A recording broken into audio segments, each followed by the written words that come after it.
I always enjoy coming out and talking to some of the local chambers about some of the work that we're doing on behalf of the regional economy, obviously impacting the work that you do on a daily basis in your backyard.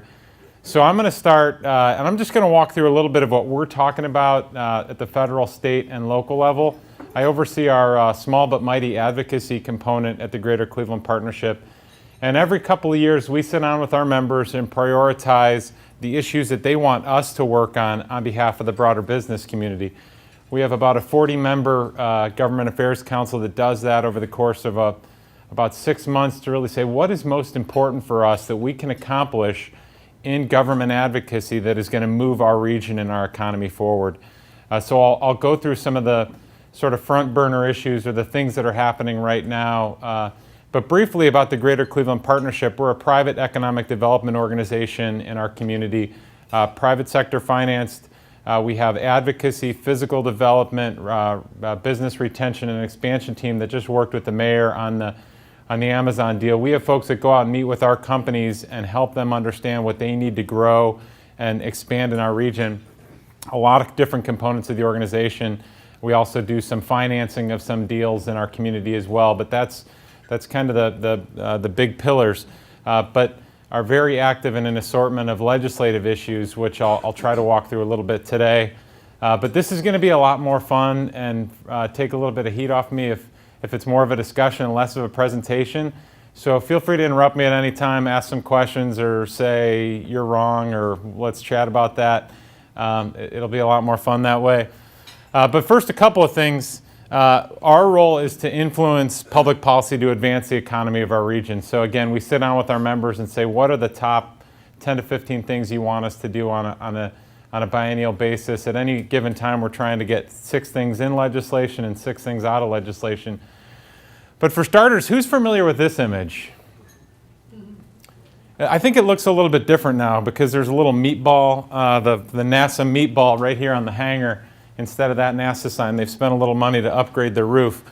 A lot of folks are familiar with that hangar, but what they're not familiar with is the 100 buildings behind it, 300 acres, 3,000 employees, some of the highest paid, smartest people in the world, let alone in Cleveland. And their sole funder is, pretty much their sole funder is the federal government. So they have one person essentially, or one organization cutting them a check predominantly. We, as the Greater Cleveland Partnership, advocate on behalf of NASA Glenn because they can't advocate on behalf of themselves. So they report up to NASA headquarters, and NASA headquarters can talk to Congress. But what NASA headquarters wants is not what's always best for Cleveland. So we know some of the businesses that work directly with NASA. We know a lot of the contractors that work with NASA. We know the stakeholders that are just around this fence. And we work daily to talk with our members of Congress and senators' offices about what's important. We also talk to some of the local government officials and state officials around this because this is a big asset in our community. They've partnered with a lot of organizations. I used to work for the Cleveland Clinic. They did a lot of partnering with the Cleveland Clinic and a lot of the research institutions in our community. They have a $1.5 billion economic impact. I mean, this is a massive organization that frankly, if it didn't have John Glenn's name on it, who knows if it would be here. I mean, that was 20 years ago. They decided, folks, my predecessors worked with a lot of folks to say, well, let's name this after John Glenn because it might be a little bit more, it might give us a little bit more political leverage if we do that. So we do a lot of work around NASA at the federal level. I'm going to go federal, state, local, and then talk about a couple other issues that are happening in our community as I walk through this. This is the cumulative stress of the Great Lakes. So unfortunately, we find ourselves at kind of one of the worst over here. We do a lot of work around the Great Lakes Restoration Initiative. The quality of the Great Lakes, we realize that our city was founded at the intersection of a lake and a river, and the quality of those are inextricably linked to the economy that we have in our community. So we do a lot of lobbying around the Great Lakes Restoration Initiative. With all due respect to the current presidential administration, they tried to zero this out earlier in the year. To the credit of folks like Congressman Joyce, Congresswoman Fudge, Congresswoman Capter, they've kind of reloaded the $300 million back into this program that was supposed to be zeroed out. That was of the last budget, and they've in the current budget that they're working on right now, they've also set the level at 300. And so there's a lot of political games around this, but our members of Congress have stood up for us and talked about how important it is to maintain the quality of our Great Lakes. And I mean, for a lot of reasons, not the least of which is it's our drinking water. So I mean, it's something that we ought to take very seriously. Also important as you talk about this is the work of the Army Corps of Engineers in dredging the Cuyahoga River on an annual basis. That's another fight that we get in with the federal government. Thankfully, our members of Congress have been right on point on this issue. We need to dredge that river, the whole river, all the way up to ArcelorMittal, which is the largest per capita steel producing organization in the country. It's 5 miles up the river. Federal government doesn't want to dredge that river annually the way that we need to. So a lot of folks work together to really encourage and sometimes force the federal government to do what they need to do and to dredge that river and to not dispose of the contaminated dredge material in our drinking water, so not in the open lake. Another important issue, not one that, I mean, it gets some press, one that maybe not impacting your backyard, but a critical issue for our regional economy. Another issue we work on a lot is some tax credits, and I'll talk about this in a minute, but you know, building in our community is not always easy, and there are programs at both the federal and state level that incentivize additional investment. This is the Heinens that folks may be familiar with downtown, but also countless other organizations across our community access a new market tax credit program and other similar programming to Salvation Army for the renovations that they're doing downtown and frankly at a number of their campuses, in part financed by new market tax credits. So having these incentives to drive investment in our community is important. But this is turning into too much of a presentation. Anybody have any questions so far? Any other thoughts or things that you think you want clarification on? Feel free to yell. There's a lot of other issues happening right now at the federal level, some of which we're involved in more or less. But the three big issues are health care reform. I don't know if anybody's reading CNN or Fox today and figuring out what's happening with this new bill that's been proposed.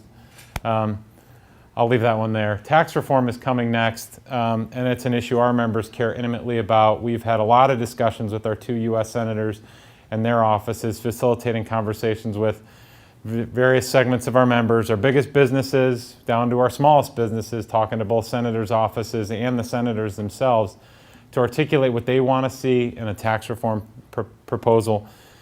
Infrastructure, it's also been a critical issue for our community. We've been involved in a number of different federal and state infrastructure issues. Suffice it to say, if you're going to spend $1 trillion in infrastructure, we've got some ideas on where that should be spent.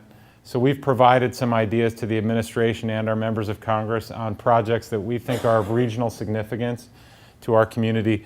EB-5 is a foreign direct investment program. This again incentivizes investment in areas traditionally difficult to raise money for in exchange for a visa. And then again, tax credits. There's an assortment: historic tax credits, new market tax credits. These are things that we don't notice until we see that we can't get the financing we need to make a deal beginning to end, whether it be, again, Salvation Army, Heinens, the 9 downtown, but a number of different programs. And I think, I know Cleveland Clinic is here. University Hospitals has also accessed EB-5 programming for their massive transformation plan that was underway. So another financing tool that we've relied on. But that's kind of the federal bucket right now. Can I answer? Yeah, go ahead. Yeah, the last issue, talk about healthcare reform. What have you guys thought about what the impact on the health facilities in our area would be, given some of the options that are being considered? We have, and we've had some conversations with particularly our Senate offices on that issue. The Greater Cleveland Partnership supported Medicaid expansion when it was proposed at the state level. So when the question was proposed to the state on whether or not they would expand Medicaid or not, our organization said you should, for reasons unrelated to healthcare, frankly, more related to economic impact and what it would mean to our state from a spending standpoint. Not that we don't care about healthcare, but it's, our issues are particularly on the economy, and we thought it was a good thing for the economy. So we have had some conversations. We've been monitoring this process as the House proposals have come up and the Senate proposals have come up, and have occasionally intervened. And I guess I'll just kind of leave it at that. Other questions or thoughts around this before moving on to a little bit at the state level? Can you identify any of the infrastructure projects that you guys are recommending? Yeah, we talked about, if you're familiar with the Irishtown Bend, I talked a little bit about the port and the need to dredge the Cuyahoga County or the Cuyahoga River. Irishtown Bend, you may have seen articles on this in the last couple of weeks. We put this list in, I think, right around the time the president was inaugurated, with a bunch of Great Lakes partners from across the region. So we realized that Cleveland's important, but you're going to listen to us more if we sign on to some stuff with Detroit and Pittsburgh and Buffalo and a number of other chambers. So we identified a number of projects. One was Irishtown Bend, which was, again, is falling into the river. The old riverbed road is literally going to end up being on a riverbed if we don't take steps to stabilize that. If you're familiar with where Merwin's Wharf is, the new Metro Parks restaurant right on the backside of the Riverview Tower, close to the West Side Market. I can't remember how many acres it is, but it's a massive swath of land that is eroding into the river on a pretty regular basis, and steps need to be taken to stabilize that side of the hill. We've also talked about some stations on the Opportunity Corridor project. So Opportunity Corridor, for folks in the room, connecting I-90 through 3 different distinct neighborhoods of Cleveland all the way over to the Cleveland Clinic. But for our purposes is less about getting people from point A to point B, but really about opening up an area of our community for investment that hasn't seen it in quite a while. When you make $250,000, when you make a third of a $1 billion investment into a public investment into a space, you're going to have economic development on the side of that. It's how do you manage that and do it in a way that we can locate some of our businesses there. So they also have very good transit and access at these points, and need of definite jobs in that community. We've said federal funds should be used to beef up and to enhance 2 rapid stations along that line. I'm forgetting some of the other ones off the top of my head, but there were 3 or 4, maybe 5 initiatives that we proposed. We haven't been, that's kind of third in line behind healthcare and tax reform, so we just haven't had a chance to talk about it lately with many of our members. But good question. Yeah, sir. Yeah, the last one, tax credits. Can you explain how that may be different from tax abatements? And then also, when we think of tax credits or tax abatements, that doesn't mean there isn't tax coming in, because there's actually payroll tax still coming in, correct? It's just the organization, maybe Heinen's or some of these other businesses that you're advocating for, they may not be, their tax structure may be different, but we still see payroll tax coming in, correct? Correct. So when I'm talking about the new market tax credit program, it's essentially a tax credit that becomes part of the capital stack to get the project done. It's not going to Heinen's. It is essentially buying down the cost of doing the project in total, because it's creating an incentive for the financiers to get involved in the project in the first place. So it's not giving Heinen's money to do it. It's trying to create an incentive to get targeted financing into an area where traditional financing won't work or hasn't worked so far in distressed areas of our economy.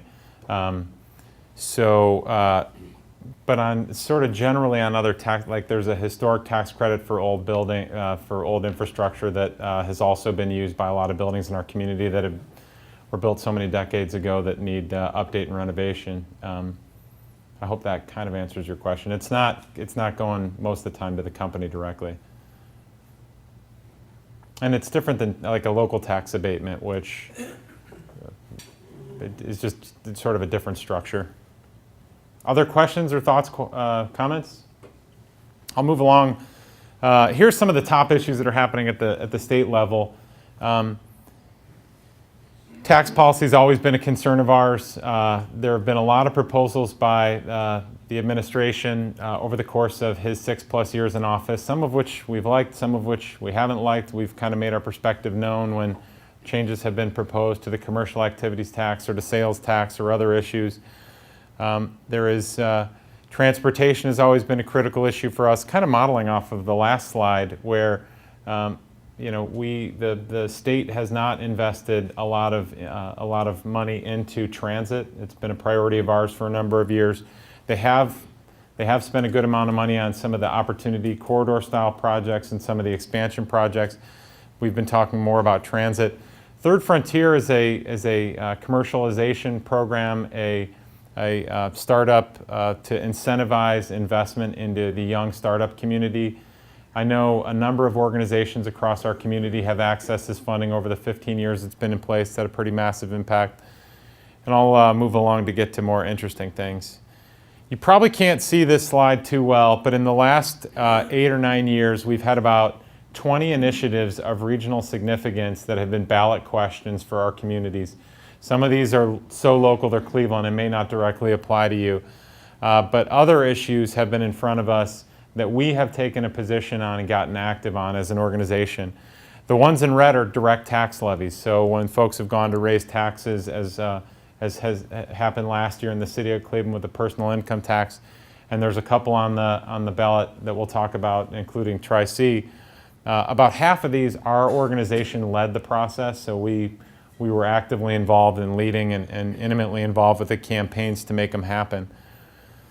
This is what's coming up in front of us. So we have a number of levies that expire over the course of the next couple of years, so we're beginning discussions with these organizations to talk about what that next one's going to look like. And then there's always this possible soon. Ballot initiatives and questions come out of left field at us, and we'll talk a little bit more about minimum wage, but policy questions can be proposed by the General Assembly. If you can go out and get enough signatures, you can put something on the ballot yourself, whether that be in Cleveland, most of your municipalities, or at the state level.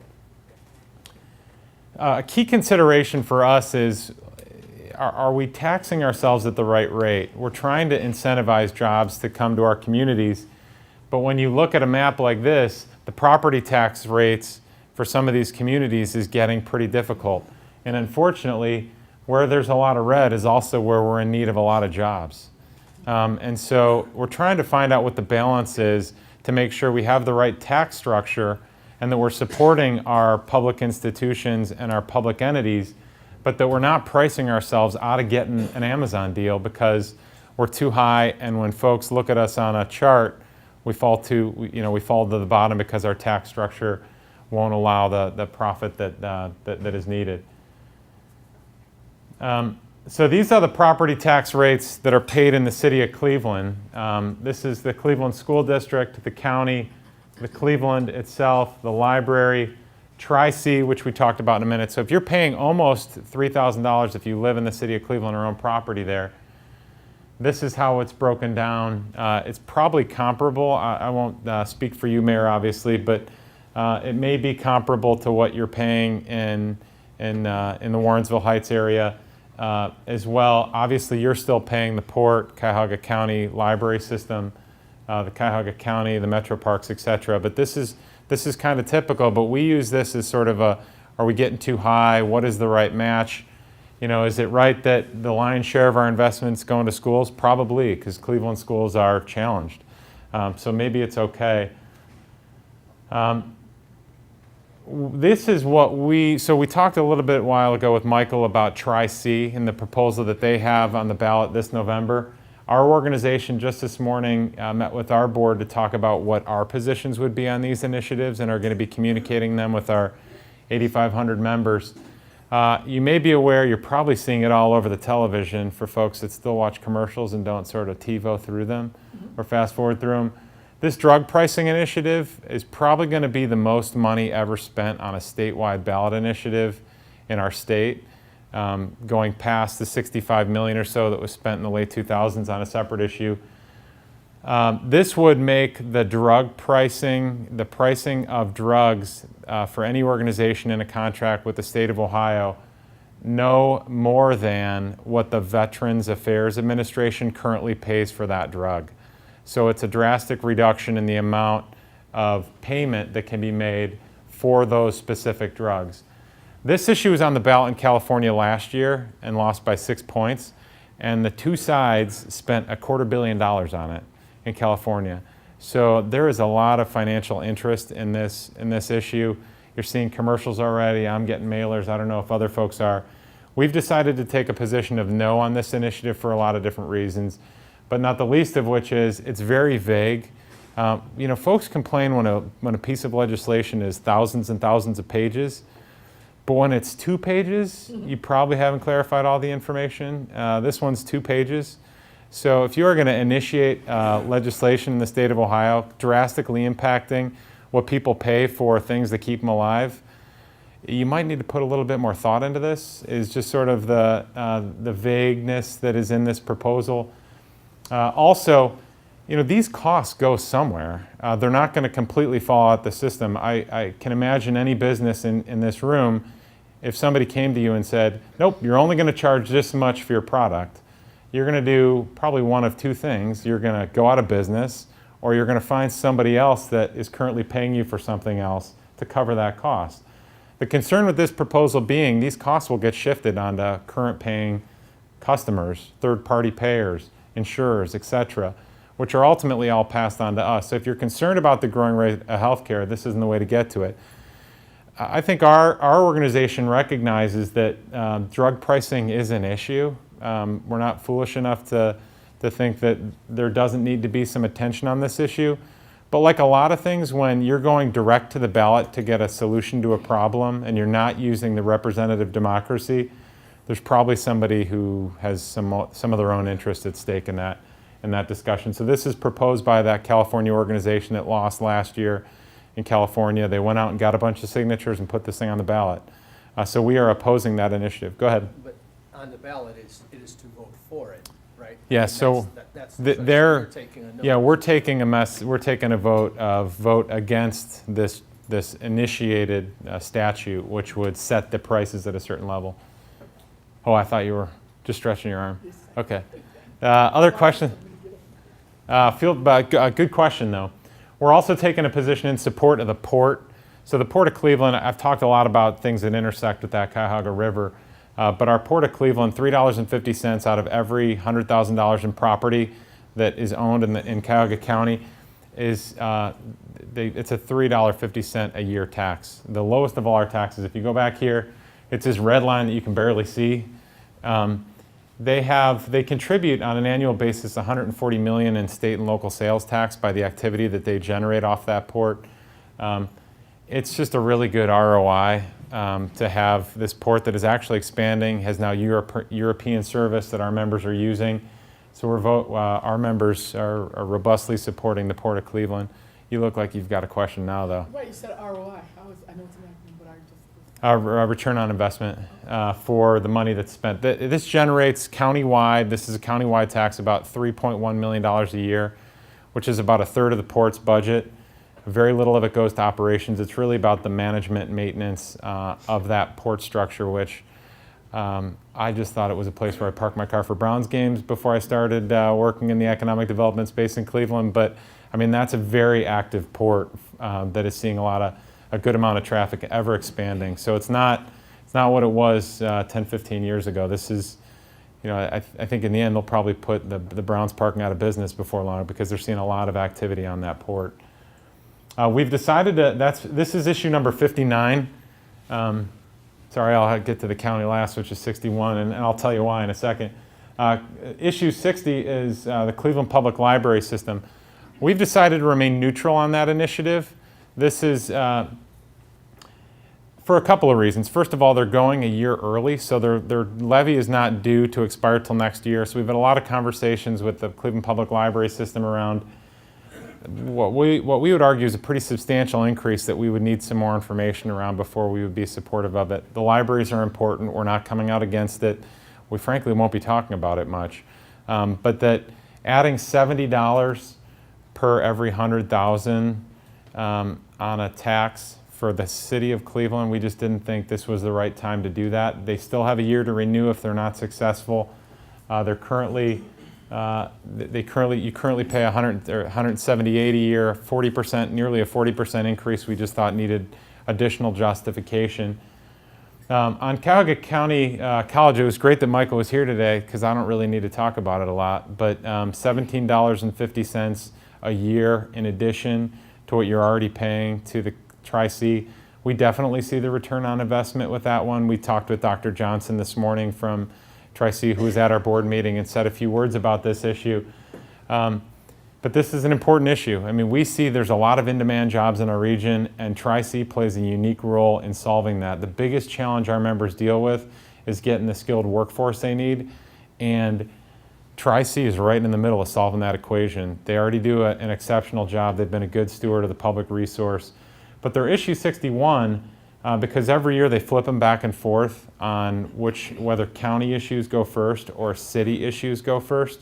So their number, if they would have gone in a different year, would have been less because they flip the system around every couple of years just to make sure the largest political subdivisions aren't always going last or first. So you don't really need to know that. But it's not that people don't like the Tri-C, it's just the biggest of the footprints on this issue.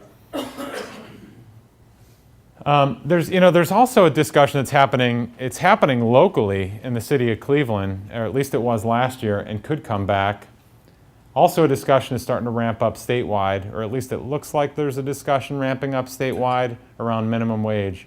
So folks in the room may be aware, the city of Cleveland, there was a group within the city of Cleveland that tried to initiate a minimum wage for the city of Cleveland only that would have gone from the statewide minimum wage of $8.10 last year to $15 on January 1st of this year. I don't know the businesses in this room, but having that much of an increase in the minimum wage is remarkable. And I had a number of our businesses come to me and say, I'm out of business. And I pay more than minimum wage, but I know what that's going to mean when you contract the wages that are for my people that are making 16 today, then I'm going to need to push up to X to differentiate. So we had a lot of challenge within our membership on that. We worked a lot with the council president and the mayor. We ultimately went down and worked with some of our state leaders to preempt municipalities' ability to change minimum wage in the state of Ohio. Ultimately, we were successful. The group withdrew their petitions after the state law went into effect. A couple of months ago, a Franklin County court didn't really like that happened. And said that for a couple of reasons that was not right. That you shouldn't be able to go in and add so many things to a bill and have them all in effect.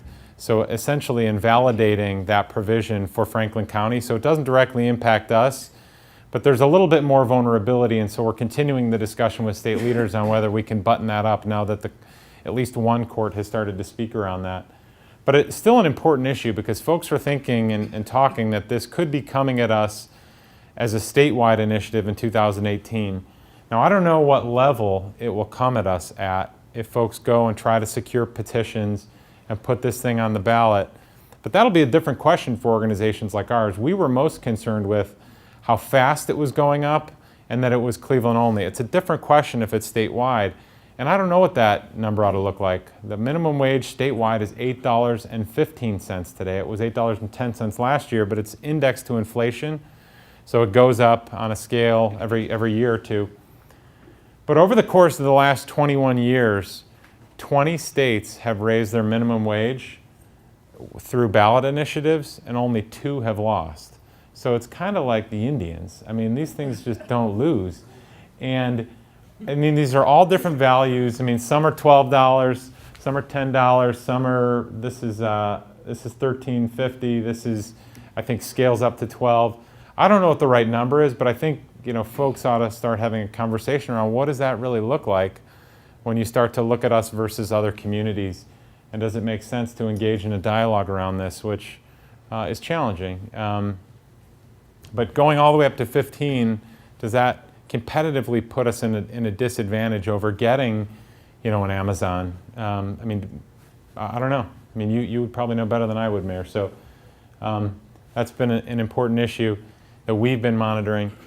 I'll just say quickly about the Q transformation. Our organization was heavily involved with the Q transformation project. My boss, Joe Roman, intimately involved with some of those discussions.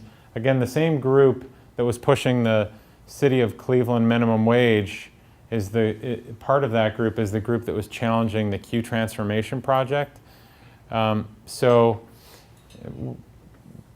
I mean, this is a substantial investment in our community. We have the oldest professional basketball facility that has not seen a substantial upgrade, substantial being more than the $100 million upgrade.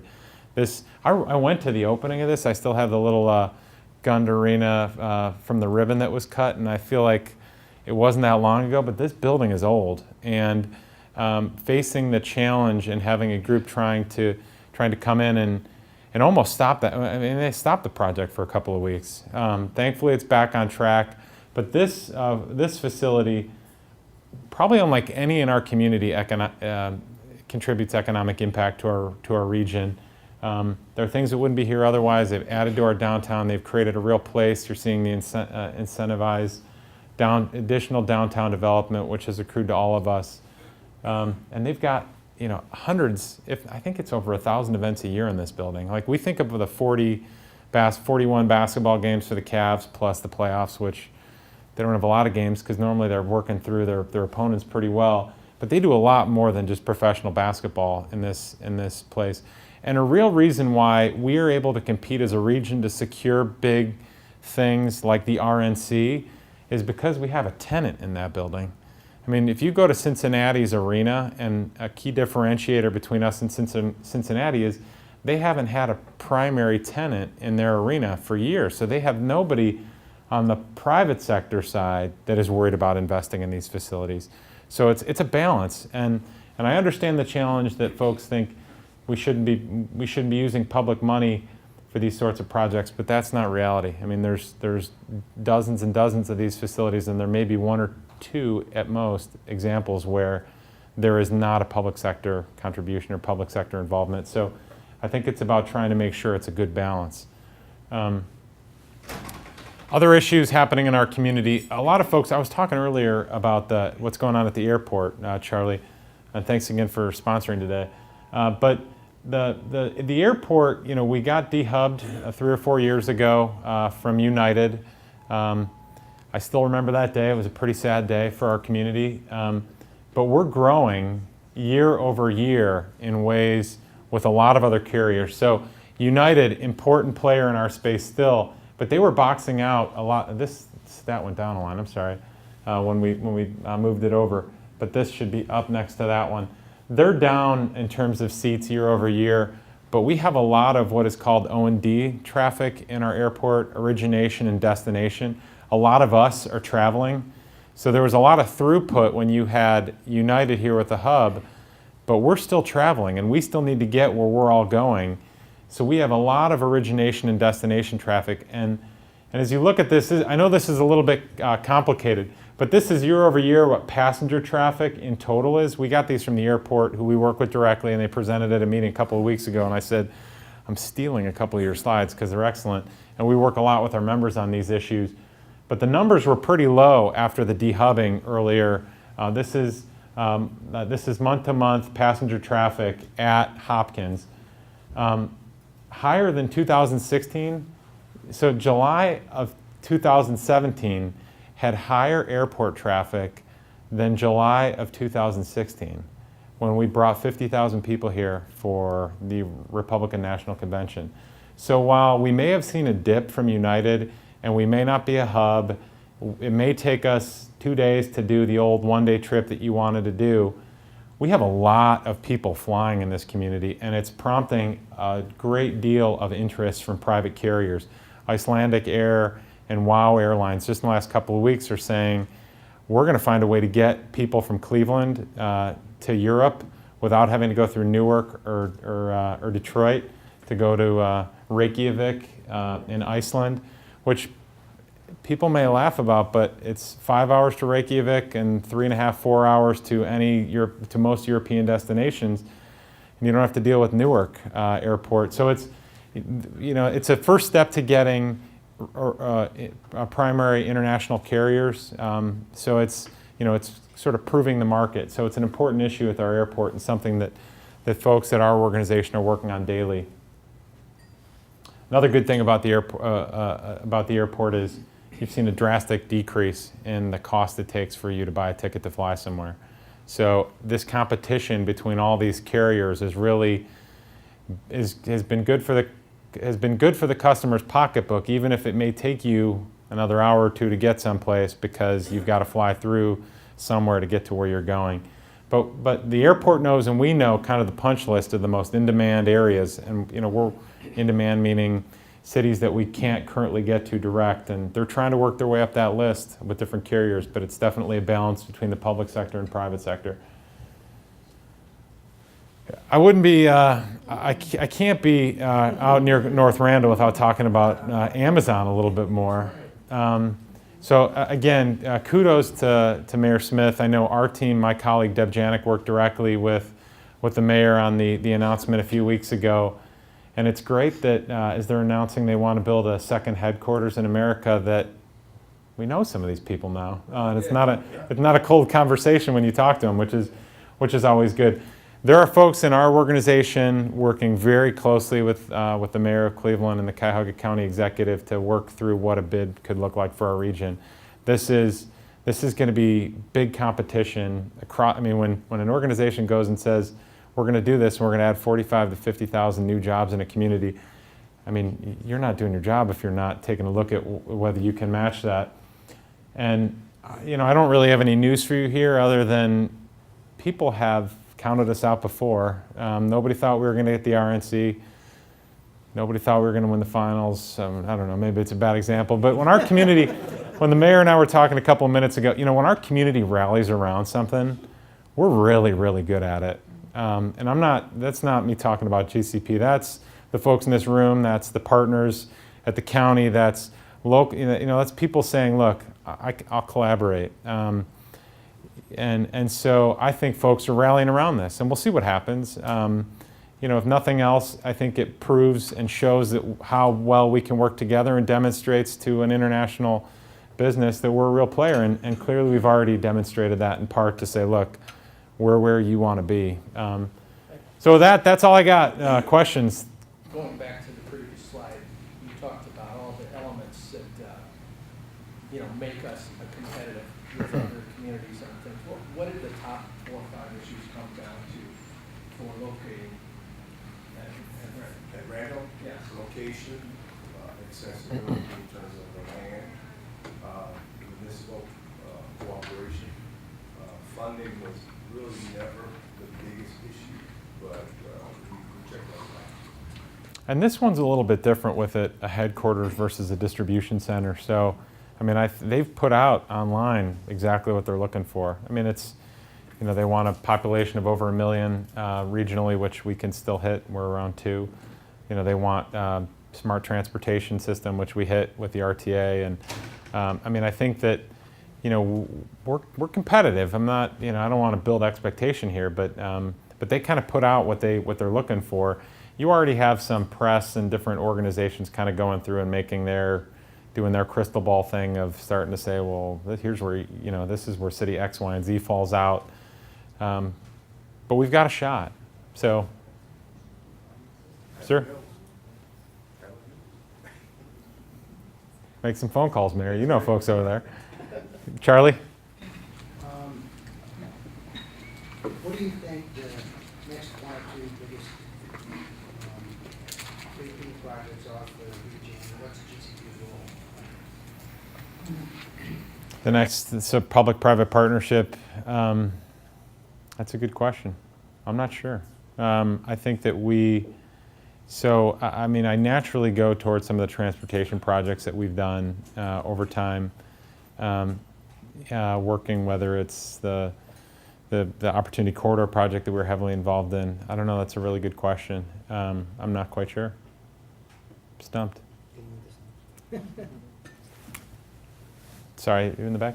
You just brought up, of course, Amazon, and everything you've discussed, how much of it is now appealing to those organizations, especially businesses that are outside of Cleveland, that are putting Cleveland on the map to compete possibly instead of a third-tier But now second tier, when I say that, maybe a competition with a Dallas, like Houston, other cities, you know, that we would not be possibly competing with, but all of a sudden Cleveland's on the map as a place for, you know, businesses to look at, of either a second site or even a headquarters. When we saw Boeing move to Chicago, Toyota moved their headquarters from LA to their North American to Dallas. I mean, Amazon, are we really on the map as a second headquarters? And are there other companies that are now looking at Cleveland because of what we're doing? I think so. I mean, I think that Amazon deal a couple of weeks ago proves that. We are on the map in ways that we weren't a few years ago. And I don't know, you know, that's not just RNC, that's not just success on a couple of things. I think that's the factors are starting to add up to say I can find my workforce there, you know, the cost of living is reasonable there, I can make the, you know, I think, Can I- yeah, go ahead. My experience has been, that's the person. Oh, our experience was you had to prove to them that you were worthy of the things that they were requesting, and you never know. So they could have a bid out, or you could be in competition with 4 different communities or cities, and you never know, and you can't talk about it. That's the difficult part. So the answer to the question is if you check all the boxes and you prove to them that your community is the best community and it makes sense, that's when you'll know. But you don't know until you know, if that makes sense. Does our healthcare capacity fit in all that? I would think that we're kind of unique with the Cleveland Clinic. Yeah, I mean, I think that's how you bring in an IBM right there on the corner of 105th. I think you know, the healthcare community has been a strength. I think a lot of communities look at their healthcare as a strength. I think that's where the economy has gone for a good portion of the last 10 to 15 years. But ours even more so with having sort of premier partners like Cleveland Clinic, UH, and even Metro now with the transformation plan that they're undergoing. And these organizations, I mean, it's like everybody. Roz, I don't know if you worked for the other ones. I know you worked for Cleveland Clinic. I worked for Cleveland Clinic for a while, but I know a lot of people that have worked for all 3 of them at some point. So I mean, I think that there's loyalty of going to one over the other one. But you know, the folks that work there have spent a lot of time working at a number of different ones, and sort of turning on their commercialization again has been important. So whether it's the IBM, Exploris, whether it's, I mean, there's been sort of good business growth out of those organizations, and I think it looks to be a place that other companies want to be close to. So I think they're definitely helpful in the attraction space. We have focused most of our attention as an organization with our business development team on retention and expansion. The return on investment of going out and meeting with 400 plus businesses a year from our business and retention expansion team, we've seen a better return than spending a ton of money on the attraction. Now there's always going to be an Amazon, and that's great, and my colleague Deb Janik was pretty heavily involved in that. But we've dedicated a lot of resource to the retention and expansion, like expanding what you got here. Because the attraction, while good and big and helpful and obviously huge to this community, they're fewer and farther between normally. So, sir. Yes, my name is Orlando Boyd. I'm with Net City Marketing Group, and I have a question specifically about Amazon, and kind of connected to Steve's point, in that what is the protection for the city in the event that the minimum wage goes to $15 an hour, where Amazon comes in? Are they going to meet that number and participate with that in the long term, or do they have a way out? And if they do, how will that impact us locally as far as the smaller businesses? Because what I would hate to happen, and I'm not trying to see anything negative, but I've got at least plan for it. If the businesses that are local cannot afford to continue to do that, if they go out of business, Amazon decides they don't want to continue with that program, and then they leave. Now we got another random situation on our hands. Yeah, Mayor, I don't know if there were any protections built into any deal. I don't think that there probably were. I mean, I think that, you know, this is something that they've dealt with, in part, if they're in Seattle. as Washington passed theirs by 60% last year. So it's not foreign to the company. But I wouldn't imagine anyone has built protections into a deal to say you can or can't do certain things.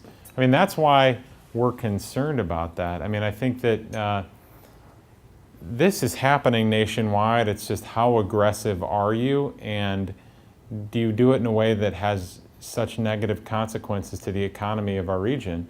I don't know. I mean, I don't know what the sweet spot is, but I think it's something that we should be concerned about. I mean, if we go to $15, nobody around us, none of our contiguous states have anything in the double digits at this point. So, you know, are we a place where you can expand your business or where you can get new business? I think it's a real concern. Is that my hook, Steve? Yeah, that's fine. Is that the mild suggestion? That's all right. I'll stand here. Well, thanks, folks, for giving me the opportunity to say a few words. I'll be around for a few minutes if you have any other questions. It's great to see you.